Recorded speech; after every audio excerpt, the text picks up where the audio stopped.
One of the things that we did, and of course it's part of our grand experiment that we always keep doing, is we asked Ty as a therapist and a storyteller to actually tell the story of the Synergy community. So, without further ado. Well, thank you. This is going to be a story of a story, or Synergy origins, and how the creation story in some levels came to be. Can I have the next slide, please? And that reminds me of a story. And this is one from the Pacific Northwest. And in our language, when we start a story, we say, Anakush Iwasha. Anakush Iwasha means this is the way it was. And in our language, we distinguish between what's oral history and what's a legend like the one I'm going to share with you, which is more a teaching story. Because it's the idea that we're raised with the understanding that you have to listen in a different way to a teaching story than you listen to a history lesson. The details may be the same, but you focus in on a different way. And the story says that long time ago, Bear was giving a feast, and he invited all the other animal people to his longhouse for the feast. And the food was placed out in a ceremonial way, but there was no oil. Now, traditionally, up in the Pacific Northwest, people would dip their food in oil, just like today you might put butter on your bread or salad dressing on your salad. And when there was no oil, the people started saying, "No oil! How rude! Bear doesn't even know how to give a feast. We should just go home." And Bear heard this, and Bear laughed. Now, in our tradition, Bear is considered the most powerful spiritual of all the land animals. And he called out and he said, "You want oil? I'll give you oil." And he danced to the middle of his longhouse. Next slide, please. Where salmon was roasting. The salmon is roasting over the fire. And he went out to the fire where the salmon was roasting, and he started to sing his song. And he sang, "Ho ho, wee-oh, wee-ho, wee-oh, wee-oh, hey, wee-oh, hey." And he started rubbing his hands, his paws over the fire like this. "Ho ho, wee-oh, wee-ho, wee-oh, wee-oh, hey, wee-oh, hey." Now bears have a lot of fat underneath their skin. And as he rubbed his hands over the heat of the fire started making that oil melt, the fat melt into oil. And it started dripping out, and his relatives caught in a large wooden bowl and offered to the other animal people to dip their food in. Now someone was watching this, and that someone was Crane. Now we can have the next slide. And Crane envied the magic and the power of the bear. And so Crane decided to steal the song of the bear, to steal the bear's power. Now we're taught in our tradition that everyone has their own song. And part of becoming an adult is finding out what your song is, because it's a metaphor of becoming all that you can be. And the Creator said a song can be given, a song can be shared, but a song must never be stolen. And Crane knew this, but he wanted the power of the bear so much he decided that he would break the law.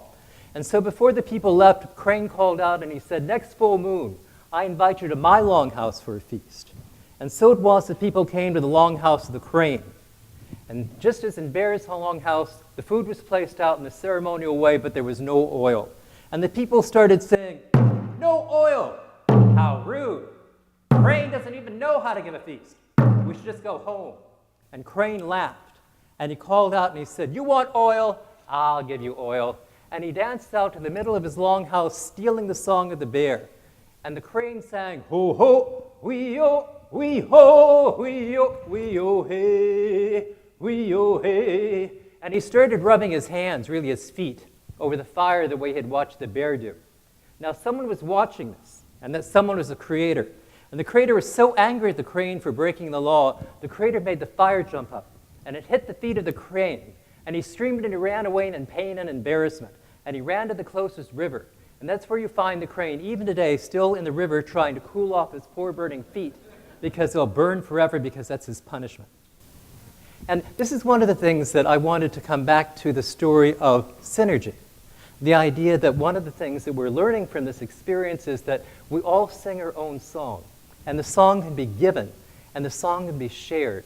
But a lot of times we do damage to people in education when we try to force them to sing a song that really doesn't apply to them. Next slide, please. So, This is one of the things in terms of looking at the values document. I wanted to go over this because I know some of you are new here and you haven't had a chance to look at some of the documentation that's been shared and available to you. So I'm going to do a quick review because that's part of the history too. And this is part of the values document thing. The way that you did it before might not work in a new setting, and this is not necessarily a bad thing. Another quote directly from the information in terms of the document that you have. We had the project and thought it was ours. We knew how to run it better than anyone else, but we realized that people could take it and adopt it and use it for their own good and improvement. We would have identified what pieces we could turn over to the adopters, adapters earlier. Next slide, please. Another statement from the work. As we started collecting stories and talking to people exposed to the tools, we realized that people were doing things beyond the scope of the tools, and we needed to open our ears and eyes and minds and step back and let that shift happen. This is the idea of not always holding on so tight, but being able to have evolution take place as well. Next slide, please. Adapters better understand the innovation, and adapters are now having aha moments. And this is one of the things I felt so important to stand out in terms of the document that's been provided. The innovation isn't just the product, but the process. And I think one of the things in terms of coming into the point I did, there was always this question of exactly what it is that we were supposed to do in terms of having a product without realizing a lot of times the issue was really the process that you were going through. Next slide, please. And that brings me, an old friend of mine was a man named Joseph Campbell. And Joseph wrote a book called The Hero of a Thousand Faces. And one of the things that came out of it was something that's often called a monomyth. And it's the idea that when you look across cultures and certain stories and legends, you often find there's a certain structural similarity. And this can be understood in a certain way of looking at scalability as well. And in the monomyth, there's the idea that there is a call to adventure. There's often an encounter with the supernatural, and there's also sometimes a threshold guardian. There is if you think about old fairy tales and stuff, that you're the third son or you're the poor boy of a particular peasant family, and you go out in the woods and you run into talking birds or talking sheep or talking frogs or crickets or something. These are the supernatural things that lead you to a threshold, and you leave your known world to a world that's unknown. And this threshold is the beginning of a transformation in terms of changing it. And you will often encounter helpers. And these may be the animals that you've befriended, or they may be magical beings or wizards or witches or other people who might be able to help you along in your journey in terms of knowing the direction you're supposed to go.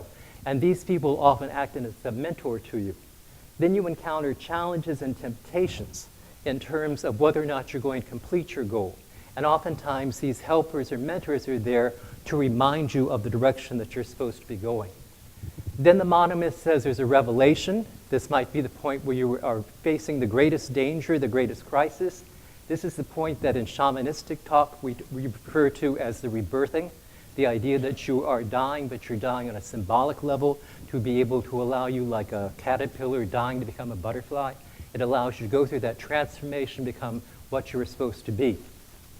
You finish the transformation, and then a lot of times in the traditional stories, you go through some level of atonement, so that if you hurt people along the way, that if you have limited people in what you were doing, this is the time that you realize what you've done wrong, so that when you return from the unknown back into the known world, you bring with you a gift in terms of what it is that you've learned from the experience, which then you pass on to your community. Because the idea is always the hero's responsibility is to go face the challenges and bring back something that's very useful to the community. So it always starts out on that individual level, but it always ends up in terms of success with how you pass on something that's valuable to the community itself. Now, some of the examples of this. Next slide, please. For example, Frodo and Star Wars and Captain Kirk and Harry. And one of the things that I enjoyed in terms of playing around is that when I was doing one of the presentations, I think it was the one in Rhode Island, I talked about the story of Dorothy and the Wizard of Oz. And I'm reviewing this for you because this is part of your shared history, but for those of you who are new, you didn't hear that. And it's the idea that when you're looking at wizards, I was doing a presentation in terms of how wizards in certain archetypal changes for stories are people who integrate things that don't seem to fit together. But the idea they don't fight the way that a warrior does, but they use the elements of nature to combine them in a new way to accomplish transformation and change. And this is one of the things I really appreciated about Chris, that after he heard my presentation about Dorothy and the Wizard of Oz, he then, in his presentation, incorporated the way that he would normally talk about it, but changed his wording to include the idea of magicians in terms of how you transform in a very meaningful way. And so you have, if you think back about the monomyth, who are your mentors? Who are the people who are the helpers in terms of supporting you? That if we look at the idea of Frodo, there was definitely a wizard there. That with Luke Skywalker, he certainly had help in terms of, the robots. He also had help in terms of Obi-Wan Kenobi, which was certainly kind of wizard. Certainly look at the Force as a way of thinking about that in a particular way.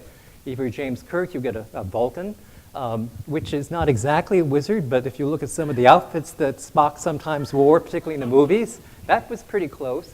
And then, God, you can't get even more wizardly than someone who goes to a wizard school, okay, than Harry Potter. Next slide, please. And in terms of not just focusing in on males in terms of heroes, but also the women's, that, again, who's a helper in terms of looking at the whole idea of wizards and witches in terms of how Dorothy goes about her transformation, her change. Next slide, please. And with that in mind, I'd like to take just a couple of minutes and ask you to put your story of synergy and your particular experiences into that monomyth framework. For example, one of the questions that I had in terms of the origins of synergy is, what was the call to adventure? What is it that called to Elaine? What is it that called to David or Deb in terms of starting the journey so that something like synergy could take place? And for those of you who are here for your first time, what was your call to adventure? What was it that summoned you so that you were actually in Chicago as we're speaking at this moment in time? And by the way, one of the things that is not included in this, but it is included in terms of more fleshed out version, is there's often a refusal of the call. The idea that I am summoned to do this, but I'm a reluctant hero in the sense that it's too challenging, or that I don't see the worthwhile nature of this issue, or I don't really understand why I should be involved.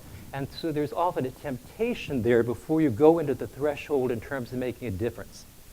So I'm very curious, and this is audience participation for me too, can I at least have someone tell me here, what was your call to adventure in terms of why you're here? Not having enough women in my computer science classes. Oh, what a great answer. Believe me, I experienced that a lot in terms of the lack of American Indians in just about anything in academia. And yes. I had 2 calls.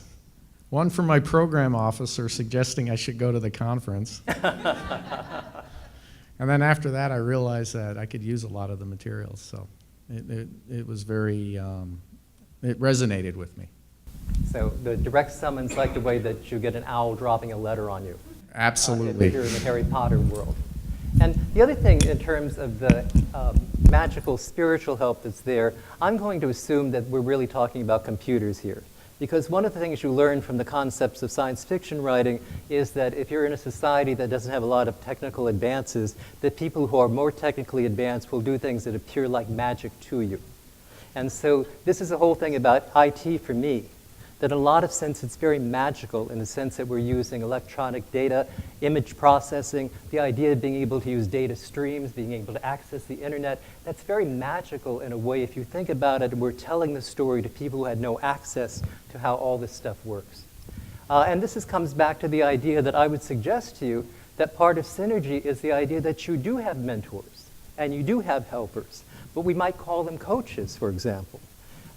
There are different ways in terms of, just as I was listening to how many different ways you can talk about a degree or a certificate in California, there are many different titles. And this is one of the things we're going to come back to in a few minutes, that whenever you start up a community, you often end up using shorthand information to convey very complex information. But that means you end up with jargon, which means that it's very difficult to express things very clearly and very quickly to people who aren't part of that context of the jargon. And this is part of learning to be able to speak concisely and clearly and plainly in a way that your discipline actually tells you not to, because you're trying to communicate in a very quick way with people who already know what it is you're talking about. and the idea of then coming to the abyss. And one of the other things I'm going to mention to you is that the way the monomyth works is that you may not all be in the same position at the same time. So some of you may not have come to the abyss. Some of you may not have had the idea of death and rebirth, the transformation, and some of you may have already gone through that particular experience. The utility of a monomyth, or any kind of story, is a story as a type of map.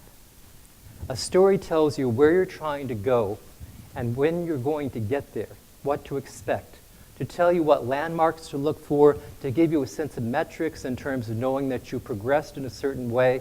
And it also tells you as a story and a map where not to go, where the dangers are, or where the temptations are in terms of making a difference in your particular experience.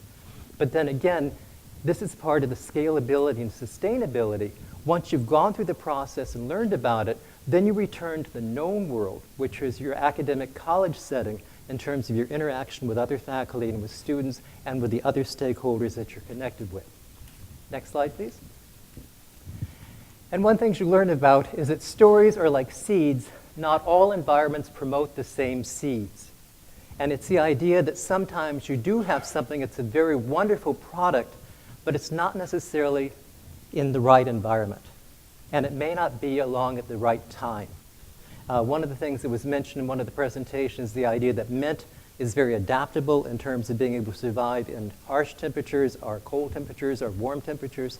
In the same some of your products may be wonderful, but they may work in a different environment, in a different context, in a very more effective way. So again, in terms of when we start to judge things or measure things in terms of what is the gold standard that we're measuring by, what is the, I flew here from Arizona. It was 114 degrees when I left. And one of the things that you get so sick of hearing when you're living in Arizona is, oh, it's a dry heat, okay? 114 degrees is hot, regardless of whether it's a low humidity or not. But when I told my significant other, you know, I just looked, I'm so excited to get out of Arizona, but it'll be cooler in Chicago. And I said, I just looked at the forecast, it's going to be like 97 degrees in Chicago. And he goes, well, you know, it's really humid there. So it's actually going to feel hotter for you at 96 or 97 degrees than it does at 114 degrees. Now, the reality is that hot is hot. Okay? But it really does feel different up here because of the humidity. And in the same way, when you're working with the products that you have, they may not be amenable to the particular environment that you're in, but if you use them in a different environment or a different point in time, you might get a very different result. Next slide, please. Also, stories may need time to incubate. So I might tell you a story and you think that's interesting, or you might think that doesn't really apply to me. When I was acting director, chairman of the psychology department of our college, I remember one of my students coming up to me, and she was from Australia, and I can't do an Australian accent, but at graduation she came up to me and she said, you know, in all the courses that I took from you, I always thought, what the hell is this all about? You know, that this is kind of interesting, but I don't understand how all this fits together.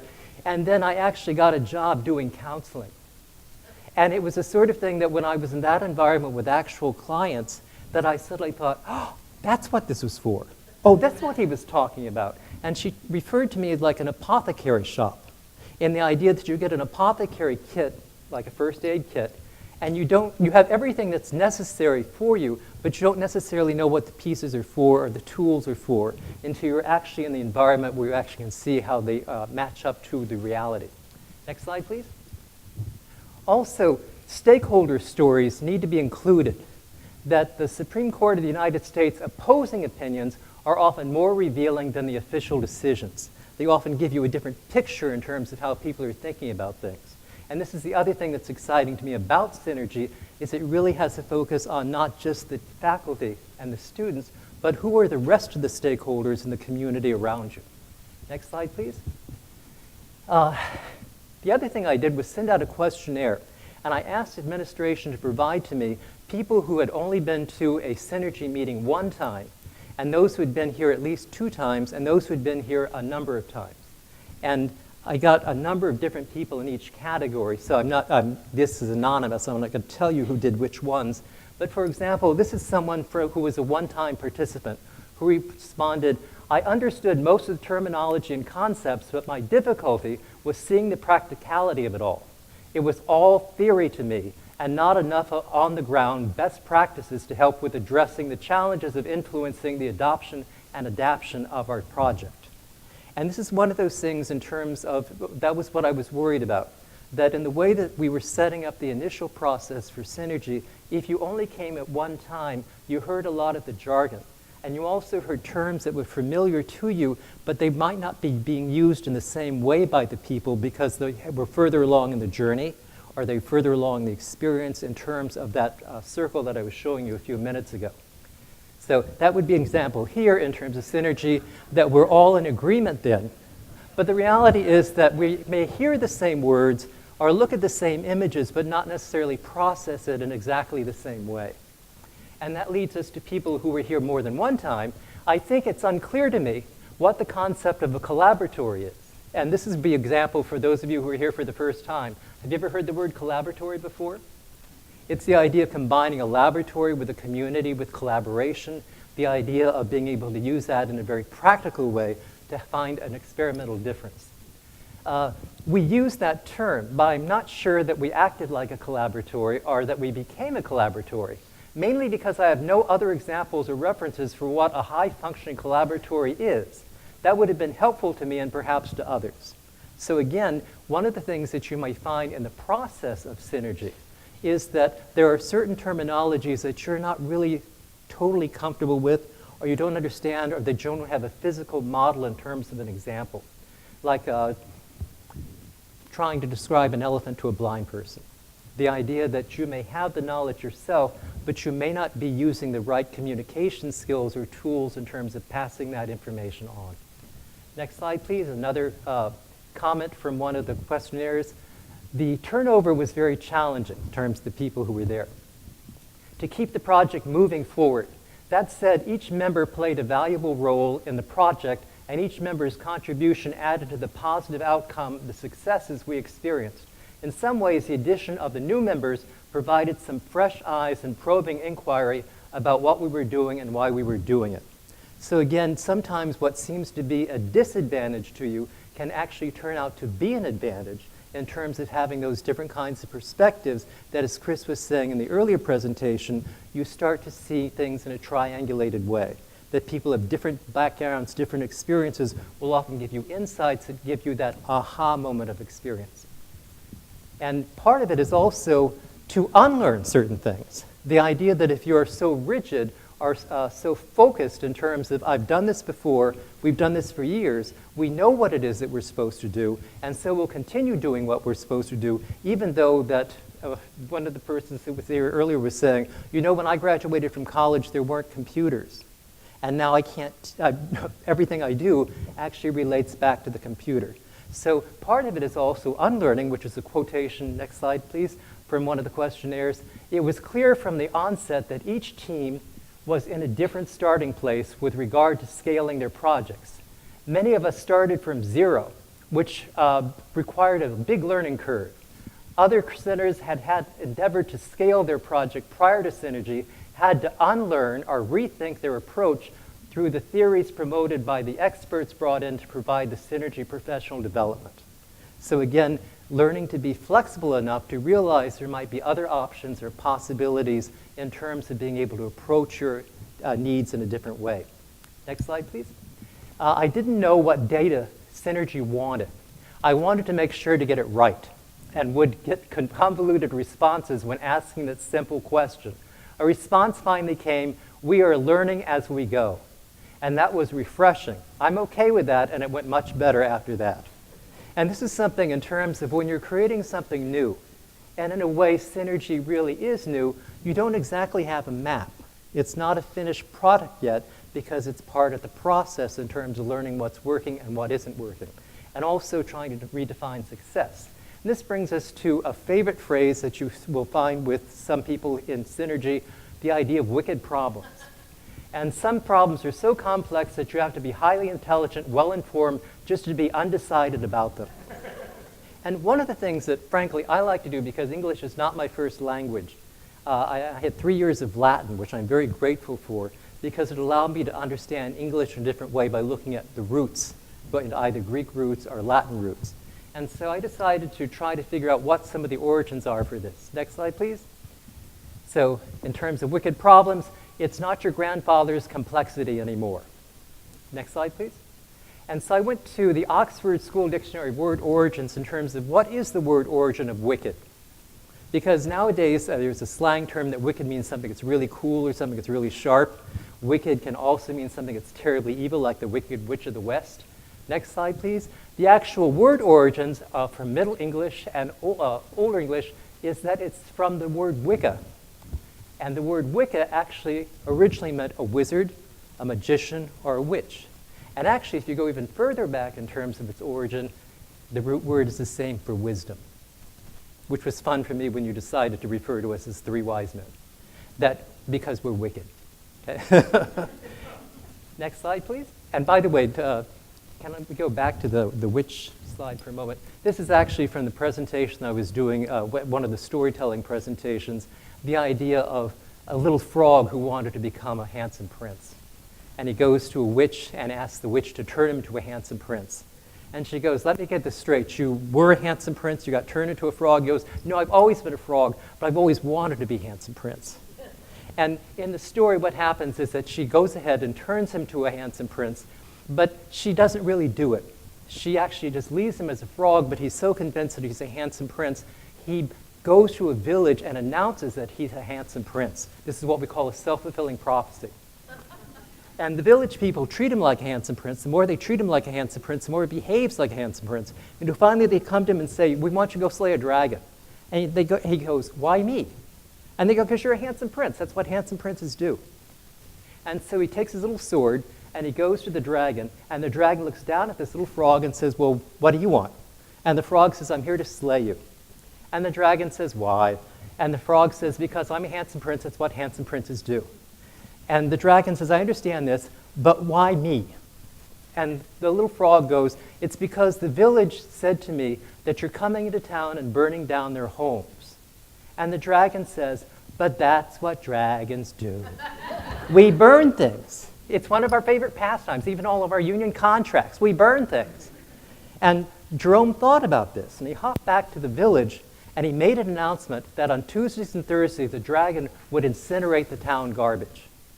And in so doing, Jerome stopped thinking like a warrior in terms of you solve your problem by slaying things, and thought about integration in terms of how do you take the resources that the dragon offers and use them in a creative and integrative way.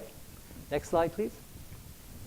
So this is something that I then adapted from Chris after he heard that particular story, in terms of looking at the idea that the synergy initiative, magicians work ecologically and systemically towards integration of ideas and belief, developing incantations which are really rich experiences that change behavior, purposefully transforming by a scale, knowledge diffusion, and related process. So in that way, it's not the idea that the three of us who are up on stage are wise or wicked, but it's the idea that each one of you sitting down listening to the sound of my voice are wise and wicked in your own way. Now, in terms of the word problem, if you go back to its original meaning from ancient Greece, the original meaning of problem is to throw forward. Isn't that interesting? And this is something to come back to, of not always looking at a problem in terms of wicked problems as being a challenge that you have to do, but how do you keep moving forward? How do you keep tossing something so that you're moving in the right direction? Because that's what evolution is all about too. Next slide, please. So, wicked problems. A wicked problem is one for which each attempt to create a solution changes the understanding of the problem. Wicked problems cannot be solved in a traditional linear fashion because the problem definition evolves as new possible solutions are considered and are implemented. In other words, it's constantly changing, just like real life, just like reality. So that the solutions that might have worked 6 months ago or 16 years ago may not be the solutions that will work now because the context has changed. And by the way, before I move on, it's just an interesting thing to me. I was talking to some of the participants, and they were talking about going to Italy in terms of going through a conflict resolution, and that brought up another conversation of how long have people in Europe gone without a war in terms of conflict with each other. And the answer was since World War II. That's a scary thought if you think about it, right? But it's the idea of listening to an NPR report in terms of what's going on with the economic crisis right now with the Eurozone. And it's the idea that it's not just about finance, it's realizing for the first time that European cultures that have warred with each other for centuries are suddenly operating in a coordinated way that may bring them to a financial crisis. And we map that back into the cycle of the hero, the journey of the hero, that they're now at the abyss in terms of will there be transformation as they've gone through the mentoring and experience in terms of realizing they need to change what they're doing in a very significant way. Wicked problems always occur in a social context. The wickedness of the problem reflects the diversity among the stakeholders in the problem. And this is, again, one of the frustrations and challenges that we face with Synergy, because it's not a lineal solution. And this is why when we start thinking from the very first moment of what is the gold standard for this, it's not necessarily that there is a gold standard. In the same way, there may not be a right answer, but it may be more helpful to think in terms of what is the most useful answer, what is the most appropriate answer, rather than the idea that there's only one and it has to be replicated in precisely the same way. Most projects and organizations, and virtually all technology-related projects these days, are about wicked problems. Indeed, it is the social complexity of these problems, not their technical complexity, that overwhelms most current problem solving and in a project management approaches. So that's, again, one of the teachings about Synergy, that you're facing a number of wicked problems, which means you need a number of wicked solutions, wise and magical ones. Next slide, please. So in terms of some of the things that Jim shared with you, in terms of the innovation attributions, some of the tools that you need in terms of approaching these kind of wicked problems are realizing the idea of compatibility, of cost, of simplicity, adaptability, effectiveness, observability, and trialability. And again, for those of you who were not here from the beginning or listening to the presentations and training from Jim, these are things that are available to you if you go through the toolkit, so to speak, of what's available to you through Synergy. And the other thing I asked from the questionnaire from people who had participated, what's the advice that you would give to people who in the future might participate in terms of Synergy? And one of the responses I got was for the funding agency or overseeing group, allow new participants the chance to revisit and reconnect with the experts. Too often at conferences, we get to hear an expert, but don't assume a one-time 30-minute session will be enough to succeed. Instead, engage these experts again and again along their journey. It is this reconnection that has resulted in my deeper learning and personal professional growth. And this is, again, something that you might think of when you go back to your own individual centers. What amount of reconnection is there in terms of reestablishing what it is you're supposed to get across and maintaining it? That's about sustainability as well. And also, one of the comments from participants, package the tools as an enabling kit with all tools identified with pros, cons, and personal stories, experiences. Allow them to see the big picture, because that was one of the things that seemed to be a challenge for some of the early participation in Synergy. The idea, I remember reading an autobiography of Walt Disney, and he talked about his creation of Disney World, and his comment about it was that I can see it in the distance, and it's bright and shining, but I can't really see the details yet. But it was this idea of a goal that was out there that keeps you moving, and this evolution again, in the appropriate direction. That a lot of times you don't always see the big picture. And this comes back to Native American symbolism, and there's something that we have that we call a medicine wheel in English. Medicine in English for us doesn't just mean something that's healing, but it also has the connotation of something that's sacred or something that's holy. And a medicine wheel, this, keep it here for a minute, don't shift it, that this is one from my community. And in our tradition, you have the 4 directions, the cardinal directions, and they're bound by a circle, which means everything is connected. And in our tradition, each one of the directions is associated with different traits or different colors, for example. And where I'm from, we do the colors in terms of their relationship to the sky at different times of the day. So that our 4 sacred colors are white, which represents the dawn in terms of the first light of the sky. Then the next direction, which is, so that's east. Then the next direction is south, and that's during midday when the sky is blue. And then west when the sun is setting, so the sky is red. And then the last direction in terms of north is black because that's the color of the sky at night. But other tribes, other native nations, next slide please, will do different types of medicine wheels. And this is one that's more from the plains area where their 4 colors are black, red, white, and yellow. And they will teach the idea this represents the 4 major races of humanity, which frankly, since I'm not from the plains area, is kind of iffy for me. But this is their tradition, not mine, in terms of how they're going to represent it. But they have the same concept in terms of these different directions having different teachings. And this is actually from, I remember I mentioned when we were up here on stage that I was chief curriculum writer for something called the Gathering of Native Americans, a best practices program for substance abuse prevention. And it was the sort of thing that since I'd worked in prevention for a long time, I realized we have all these programs in our community, but it's the idea that we still have all the problems. So we have substance abuse prevention programs, we have sexual abuse prevention programs, elder abuse prevention problems, but we still had all the abuse going on.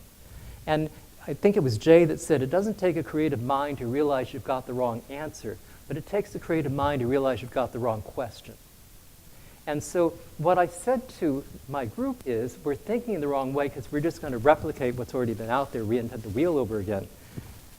My perspective is if you start from the concept of a healthy community will automatically start to address issues of substance abuse.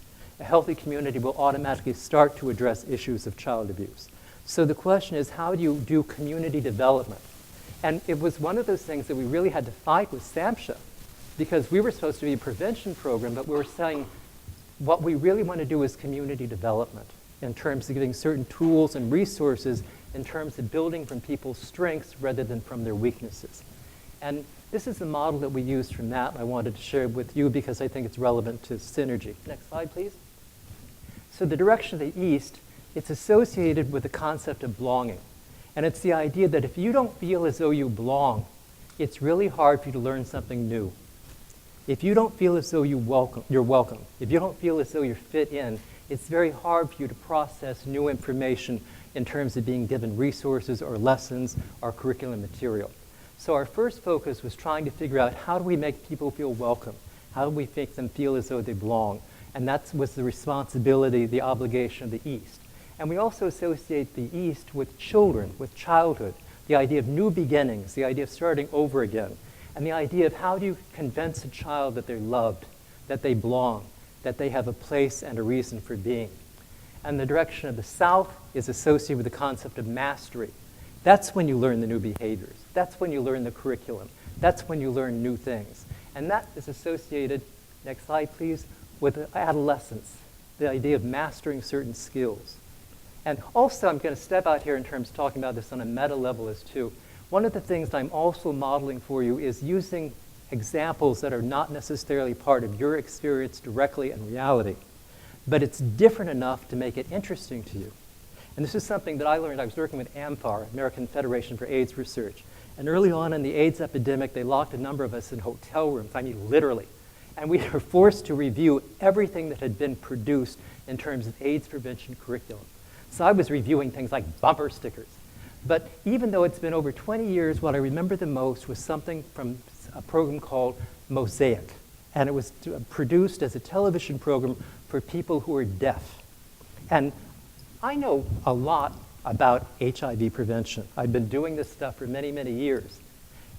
Their video didn't teach me anything new, but the fact that they were using sign language and communicating in that was vivid for me, that I couldn't take my eyes off the screen. That even though I was familiar with the information, it was being presented in a different enough, exotic way that I was captivated by it. And this is one of the reasons I'm using these Native American techniques in terms of talking about this, but this is modeling for you that you can use other examples and techniques to be able to get information across that may be different enough or exotic enough to hold people's attention while they're actually also learning what's underneath the supported material. Because one of the things that I tried to work with Gona was the idea, I use the example, what I want to give you is a foundation, but I don't want to give you a ceiling. So that I don't want to limit you. The only thing that's going to limit you is your own creativity. And what we would do is say, this is the objective, and then I would give you 3 concrete ways in which you could accomplish that objective, and then say, but there's always a 4th direction. There's always another option or possibility that I have not shared with you, but you might come up with on your own. So you have the safety and structure of knowing that if I do this, I'm going to accomplish it, but I also have the permission in terms of if I want to try something different and new, that's okay as well. Next slide, please. And so the direction of the West is the idea of interdependence, not independence, but interdependence, of how you work together, which is really the definition of synergy, isn't it? The idea of different component parts coming together to form something greater than the sum of its parts. And we associate with adulthood. And this is a traditional round dance for Native American people, which again replicates the medicine wheel. It's one of the reasons why our drums are made in circles. We're taught that the wind, when it moves in its strongest power, moves in a circle. In the Longhouse tradition where I come from, in the Pacific Northwest, my mom's community, whenever we pray, after we finish, we always turn in a circle like this, because we taught when we turn in a circle like this, one of our sins drop off. And I need to spin around a lot more than that. Once you belong, once you have mastery, you can start to work with others. In other words, you're at the point of being able to do the dissemination, be able to do the diffusion. Next slide, please. And this brings us the direction of the North, which is about elderhood. And the association of the North, next slide, please, is about generosity. The idea that once you belong, once you have mastery, you can begin to give it away. You can begin to share it. And next slide, please. And so the medicine wheel turns into the next generation. And that's really what sustainability is all about, isn't it? So with that in mind, let me leave you with this last slide. Keep scaling, okay? Set your sights high in terms of this expansion and evolution. So thank you all very much. And the way we end a story is say, Anna Krishna. Story is done.